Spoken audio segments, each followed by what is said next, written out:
Do not let it pass. Tim Wilson, thanks for joining us this morning.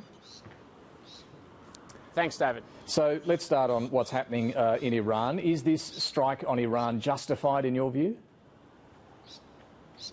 Well, the Ayatollah is dead, and that means the world is now a safer place. The reality is this situation has been building for some time.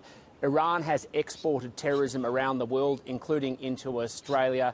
A coordinated attack to address what has clearly been an ongoing build-up of their nuclear program is something that's very good for international peace and security. Of course, we hope the situation is contained and we watch it very closely. And should the aim here be regime change? Should that be the end goal? Well, the aim should be that the Iranian people take control of their destiny, they decide their future, and that's not with the mullahs in charge as far as I'm concerned, and clearly not as far as the Iranian people are concerned, but it's their decision about how they want to run their lives and their country rather than having something imposed on them by the Islamic regime that has caused terror, led to the punishment and subjugation of women, homosexuals and, of course, exported terrorism around the world. Are you concerned, though, about where this might go, what this might lead to? We've seen attempts at regime change in the Middle East end in disaster previously.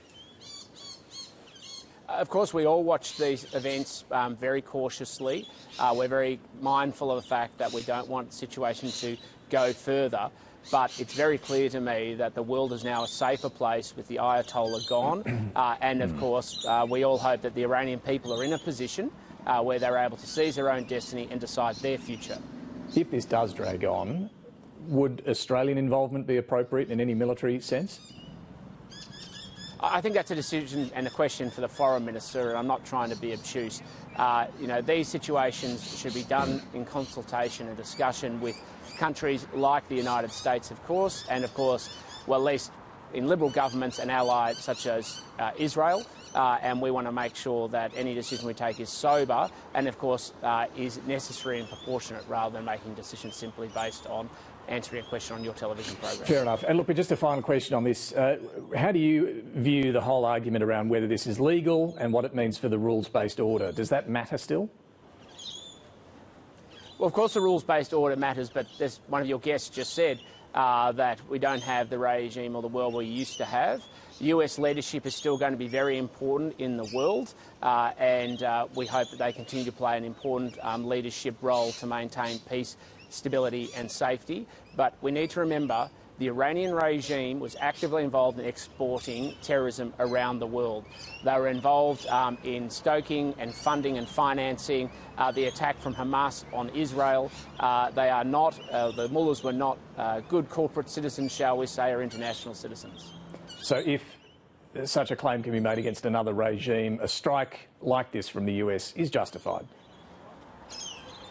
Let's not extrapolate my comments. I'm talking specifically about the situation at hand, but it's very clear to me that the world is now a safer place because the mullahs are gone. The world is now a safer place because we have a regime that has been active in exporting terrorism around the world, is now at least leaderless, and now is the time for the Iranian people, and we should be standing with the Iranian people to decide their own destiny. We should be standing by them to stand up for their future and their destiny, for a country that, for a form of government that doesn't treat women as second-class citizens, that doesn't punish homosexuals, and is one that they decide their future. Tim Wilson, let's move on, because the reason we wanted to talk to you this morning before these events was about the debate leading up to the budget around tax and inflation. Look, on tax and property tax breaks in particular, Treasury is looking, we understand, at both negative gearing and capital gains tax breaks. Some years ago, you told Parliament the tax system is screwing young Australians. It favours well-off, established interests against those trying to get ahead, you said. If you work hard to get ahead, you get hit hard. If you live off assets, you don't. Is that still your view? Absolutely, it's my view, which is why I want to cut income tax, and that's my objective. This debate is fascinating, the extent to which the Treasurer likes to brief out copies of the new social contract renewing the Liberal vision for Australia. This is your words, Tim Wilson, in the Parliament, on the Hansard. No. I'm quite happy to answer. I'm answering your question, David, and yes, those are my words from Hansard. and I stand by them because we have a tax system where young people have their physical and their intellectual labour to sell, and they're taxed at the highest marginal rate. But that's you were talking about the capital gains tax break. You said of the capital gains tax discount, people who can predominantly live off income from their assets can pay very little tax and get discounts on capital gains from increases in asset values.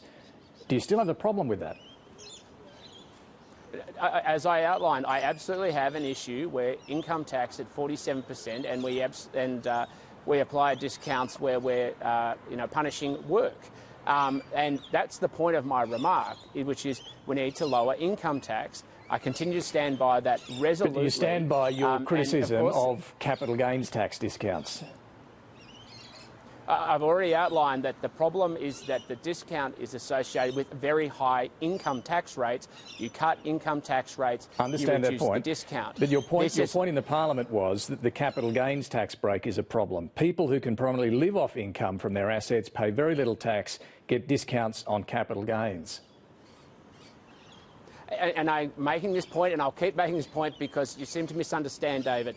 There is an income tax rate up here, there is a capital gains discount which reduces the rate here, and my answer is to reduce the income tax rate. Jim Chalmers' answer is to increase capital gains. That's the fundamental difference between the two of us. My interest is how we reduce the gap by making sure we get lower income taxes. Jim Chalmers wants to keep pouring more taxes on Australia's household incomes and making it harder for people to get ahead. So I want hard work to pay off. Do you support any change to the negative gearing or capital gains tax rules? Well, any suggestion around that would be speculative. My focus is on how we reduce income tax and making sure we can achieve that. Of course, it's up to the Treasurer. He's in government, unless something's changed and I'm now in government. He's in government. He's the one who's going to bring forward that budget. You're now the Shadow Treasurer. You can have a view on negative gearing and capital gains tax. You used to have a view. Do you have a view as to whether they should be changed? As I've said to you many times, David, I absolutely have a view about reducing income taxes. I've also said on many other programs that when you tax something more, you disincentivise it. I want hard work to pay off. That's why I believe we need to make sure we reduce income tax. If you increase taxes on property and housing, you will get less property and housing. That means rents will go up. That means the price of housing will go up, and it means we'll get less housing supply, which is what we desperately need. At the moment, the only proposal being put forward and floated by the government is new housing taxes will increase rents, decrease supply and increase the price of housing for first home buyers. Just on inflation, according to the Reserve Bank Governor, Michelle Bullock says it's not taking off again, but is a little bit elevated. Do you agree with her assessment? Well, what I agree with is her assessment that the government is stoking private demand. This week I got a briefing from the Reserve Bank about what's happening with inflation, and private demand is absolutely stoking it because the government keeps pouring cash into the economy, debt petrol on the inflation fire. So we need to stop the excessive spending. We need to stop money going to organised crime through the CFMEU Labor cartel if we want to get downward pressure on interest rates and downward pressure on inflation. Do you also support some of your colleagues who want to lift defence spending by more than $20 billion?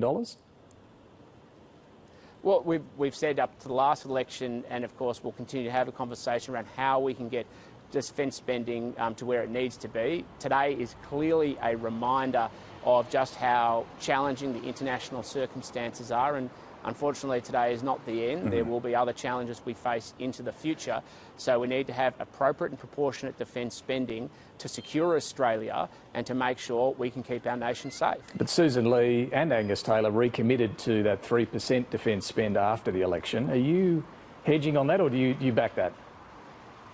No, I'm not hedging on that at all, but I'm somebody who focuses on outcomes and making sure that every dollar that is spent, we get the maximum outcome for the Australian people.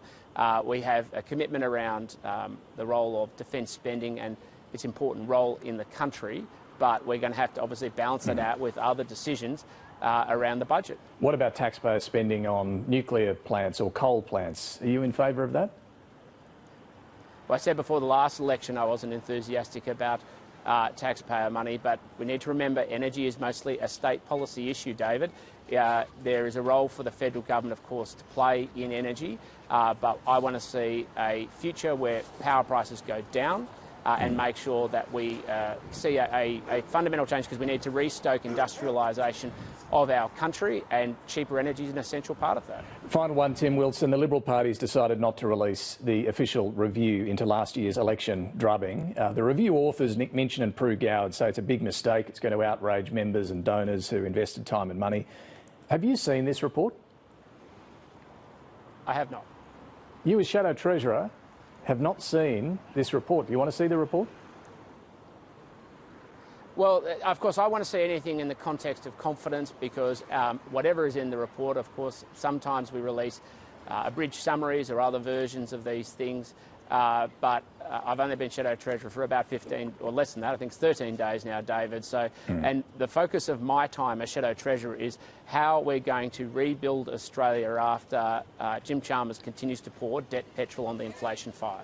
I mean, clearly there are criticisms of this report itself amongst the federal executive, but are you not curious to see the reasons that Nick Minchin and Prue Goward came up with as to why you lost that election so badly? Of course, everybody will be curious to see a copy of it. I'm quite sure the media will be curious to see a copy of it as well. But I understand it was a unanimous position of the federal executive, of which I am not a member, and so they've made their decision. Of course, whatever it is, the lessons and learnings need to be integrated into the campaign so that we don't repeat the same errors. But to be frank, a lot of the errors were clearly at a parliamentary level, not just at an organisational level as well. Angus Taylor has already acknowledged aspects of that and made that clear publicly, which is a sensible and right thing to do. All right, Tim Wilson, thanks for joining us this morning. Thank you.